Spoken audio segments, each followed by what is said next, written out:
সবাইকে সংবাদ এক নজরে স্বাগত। সঙ্গে আছি আমি বর্ষা জাহানিমা। চট্টগ্রাম বন্দর দেশের অর্থনীতির হৃৎপিণ্ড। এই বন্দরকে বাদ দিয়ে অর্থনীতির নতুন পথ খোলা সম্ভব নয় বলে জানিয়েছেন প্রধান উপদেষ্টা প্রফেসর মোহাম্মদ ইউনূস। চট্টগ্রাম বন্দরের কার্যক্রম পরিদর্শন শেষে তিনি বলেন, এটিকে সত্যিকারের বন্দরে পরিণত করার কাজ চলছে।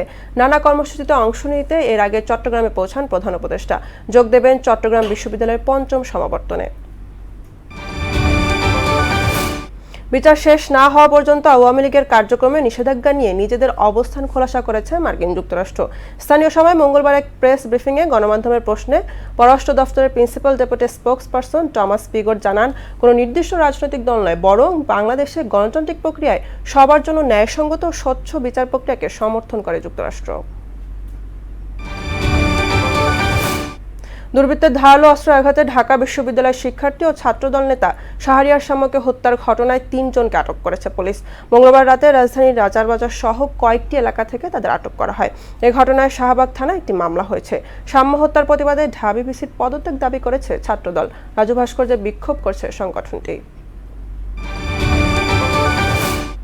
সম্পদের তথ্য গোপন ও জ্ঞাত আয়বহির্ভূত সম্পদ অর্জনের অভিযোগে দায়ের করা মামলায় হাইকোর্টে জামিন পেয়েছেন বিএনপির ভারপ্রাপ্ত চেয়ারম্যান তারেক রহমানের স্ত্রী জোবাইদা রহমান।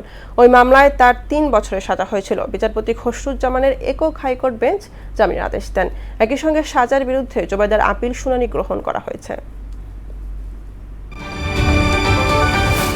ইশরাক হোসেনকে মেয়রের দায়িত্ব বুঝিয়ে দেওয়ার দাবিতে ঢাকা দক্ষিণ সিটি কর্পোরেশনের নগর ভবনের সামনে বিক্ষোভ হয়েছে। সকাল ৯টার দিকে নগর ভবনের সামনে অবস্থান নিয়ে বিক্ষোভকারীরা এই কর্মসূচি শুরু করেন। এই দাবিতে তারা নানা স্লোগান দেন।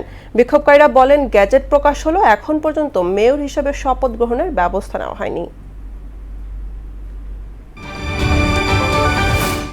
ইসরায়েলি হামলায় গাজায় আরও ৮১ ফিলিস্তিনি নিহত হয়েছে। এর মধ্যে উত্তর গাজার মধ্যরাতের পর থেকে প্রাণ হারিয়েছেন কমপক্ষে ৫১ জন, আর দক্ষিণ গাজায় হাসপাতালে প্রাণ গেছে ৩০ ফিলিস্তিনির। এদিকে হামাসকে নির্মূল করা এবং সব জিম্মিকে মুক্ত করা না পর্যন্ত উপত্যকাটিতে হামলা অব্যাহত থাকবে বলে জানিয়েছেন প্রধানমন্ত্রী বেনিয়ামিন নেতানিয়াহু। সংযুক্ত আরব আমিরাতের আমন্ত্রণে ২ ম্যাচের টি-২০ সিরিজ খেলতে দেশ ছাড়ল বাংলাদেশ দলের একাংশ। সকাল ১০টার ফ্লাইটে কোচ সিমন্সকে সঙ্গে নিয়ে রওনা হন রিশাদ, নাহিদ, শামীম পাটোয়ারিরা। এ যাত্রা অবশ্য যাননি অধিনায়ক লিটন দাস। সন্ধ্যা ৭টায় দ্বিতীয় ফ্লাইটে স্কোয়াডের বাকি সদস্যের সঙ্গে রওনা দেবেন তিনি। আগামী ১৭ মে শারজায় হবে প্রথম ম্যাচ।